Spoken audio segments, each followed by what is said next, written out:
লয় চ্যাংরা মানুষ। আপনি কি জানেন এই কোম্পানির চাকরি যারা করে তারা সগলি বিবাহিত, অবিবাহিত খামার লেই না কৃষক জানেন। বিবাহিত লিলিয়ার সুবিধা কি, এরা বাড়ির যাওয়া চায় না বুঝছেন, বইয়ের খেসা নিতে বাড়ির যাওয়া চায় না, অফিসতি থাকে যতই গেলাই নাকি। স্যার আমি বিয়ে করছি, প্রয়োজনে স্যার অফিসে থাকবো, বাড়ির যাবো না, তো আমার চাকরি দরকার স্যার। আমারও একই অবস্থা স্যার, আমার না ইন্টারভিউ নেন, আমি আপনি এটি চাকরি করতে চাচ্ছি।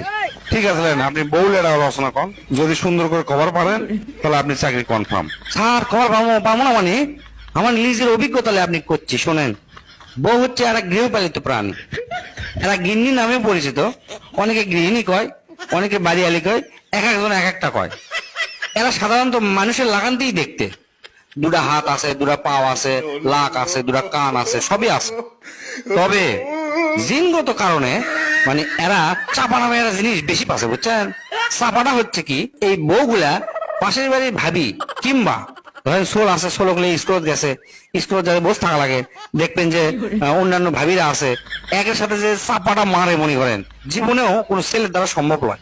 একক যদি হিন্দি সিরিয়াল দেখবার বসবে দেন, তখন যদি কন চলো কেএফসি থেকে তোমাকে মুরগি খিলাই, এরা উঠবেই না, দরকার নাই মুরগি, কিন্তু হিন্দি সিরিয়াল দেখাই লাগবে। এরা স্বামীর সাথে যদি কেসাল লাগে বুঝছেন, মানে কেসালও যদি জিতবার না পারে, জিতার আগ পর্যন্ত এরা চিল্লাতে থাকবে মনে করে। মানে স্বামীর মান সম্মান থাক বা না থাক, বংশের মান সম্মান থাক বা না থাক, সংগ্রাম চালিয়ে যাবে মনে করেন। আবার কথায় কথায় করবে কি, বাপের বাড়ি যাওয়ার আপনি আলটিমেটাম দিবে বুঝছেন।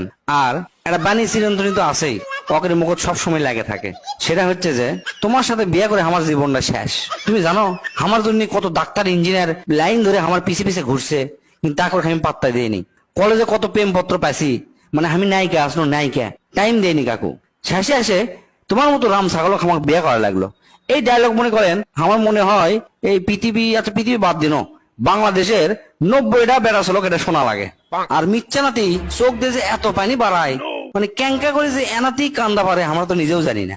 আর নারী নির্যাতনের কেস তো আছেই, মানে আমাকে পুরো একটা কপাল, পুরুষ নির্যাতনের কোনো কেস নাই। অথচ এই দেশত জরিপ করে দেখা যাবে যে 100 জনের মধ্যে 70 জন পুরুষ নির্যাতিত হচ্ছে, বইরা নির্যাতিত হচ্ছে না।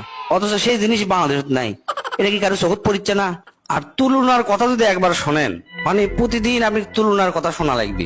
মনে করেন আপনার বাড়ি 5 তালা, সব কিছু আছে, তারপরেও বউ কানে কাছে ঘ্যান ঘ্যান করে কি করবে জানেন? দেখছো অমুকের বাড়ি 10 তালা, অমুক BMW গাড়ি চালাচ্ছে, আর তুমি মাত্র এই টয়োটা গাড়ি চালাচ্ছ, এটা হলো?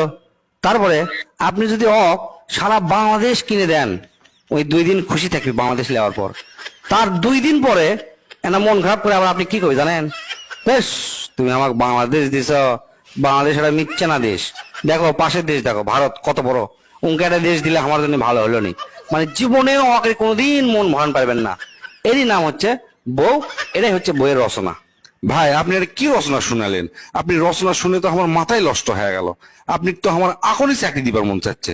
ভাই মিথ্যা না, কষ্ট করে না বাইরে যা বসেন, আপনি অ্যাপয়েন্টমেন্ট লেটারটা লিখতে আমার যতক্ষণ দেরি, কিন্তু আপনি চাকরি হতে ততক্ষণ দেরি নাই। যান মিথ্যা না বসেন ভাই, আমি লিখে আপনি চাকরিটা দিচ্ছি, আপনি অ্যাপয়েন্টমেন্ট লেটার নিয়ে বাড়ি যাবেন, ঠিক আছে?